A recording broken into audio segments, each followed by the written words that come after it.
Sir நம்ம ஒரு 40 send property பார்க்குறோம். இது எங்கன்னு பார்த்தீங்கன்னா உங்களுக்கு விட்லாபுரம் டு நெரும்பூர் போகிற ரூட்டில் ஸ்டேட் ஹைவேலேருந்து கரெக்டாக பார்த்தீங்கன்னா ஒரு 50 மீட்டர் இந்த ப்ராப்பர்ட்டி லொக்கேஷனாக இருக்குது. மொத்தம் 40 சென்ட் ப்ராப்பர்ட்டி இது.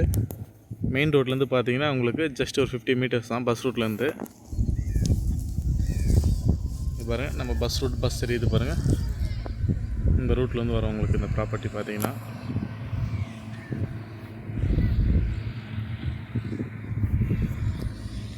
நல்ல ஒரு புஞ்ச நிலமாக இருக்குது. நல்ல ஒரு வில்லேஜ் பக்கத்தில் நல்ல ஒரு ஃபார்ம் ஹவுஸ் பண்ணுறவங்களுக்கு நல்ல ஒரு சூட்டபுளான ஏரியா. உங்களுக்கு இந்த இடம் பார்த்தீங்கன்னா மொத்தம் 40 சென்ட் இந்த ப்ராப்பர்ட்டி.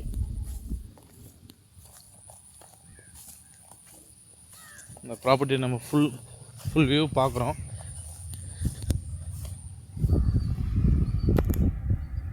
இந்த தென்னை மரம் இருக்குது பாருங்கள், அங்கே தான் உங்களுக்கு ரோடு ஆக்சஸ் வரும். இது நார்த் ஃபேஸிங் பிளாட். உங்களுக்கு பார்த்தீங்கன்னா இந்த இடம் பார்த்தீங்கன்னா நல்ல ஒரு சின்ன எக்ஸ்டென்ட், நல்ல ஒரு 41 சென்ட். உங்களுக்கு நல்ல ஒரு ஃபார்ம் லேண்டு வாங்குறதுக்கு ஈஸியாகலேருந்து கரெக்டாக ஒரு 5 கிலோமீட்டர் இந்த ப்ராப்பர்ட்டி லொக்கேஷன் ஆகிருக்கு.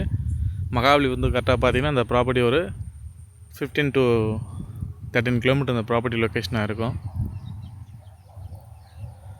நம்ம ஈசிஆர் மெயின் ரோட் சென்னையிலேருந்து வந்து நீங்கள் state highway Vitlapuram to Nerumbur route cut பண்ணி அங்கேருந்து ஜஸ்ட்டு ஒரு 50 மீட்டர் தான் உங்களுக்கு அந்த ஸ்டேட் ஹைவேலேருந்து 50 மீட்டர் வந்தீங்கன்னா இந்த ப்ராப்பர்ட்டி இருக்குது.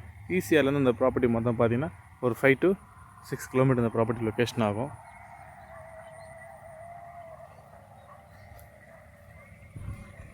ஆப்போசிட்லேயே பார்த்தீங்கன்னா உங்களுக்கு இந்த கிறிஸ்டல் ஹோம்னு சொல்லிட்டு நிறைய வில்லா பிளாட்ஸ் போட்டு விற்றுருக்காங்க.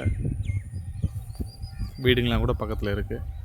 நம்ம ஏரியா சுற்றி பார்த்திங்கன்னா நல்ல விவசாய பூமி தான். நல்லா ஃபார்ம் ஹவுஸ் பண்ணுறவங்களுக்கு நல்ல ஒரு உகந்த இடம் இது பார்த்திங்கன்னா. திருக்கழுகுன்றம் வட்டம் வரும் உங்களுக்கு. திருக்கழுகுன்றம் ரீச் ஆஃபீஸ் வரும் உங்களுக்கு. செங்கல்பட்டு மாவட்டம். வில்லேஜ் நேம் பார்த்திங்கன்னா சூரடி மங்கலம் வரும் வில்லேஜ் நேமு.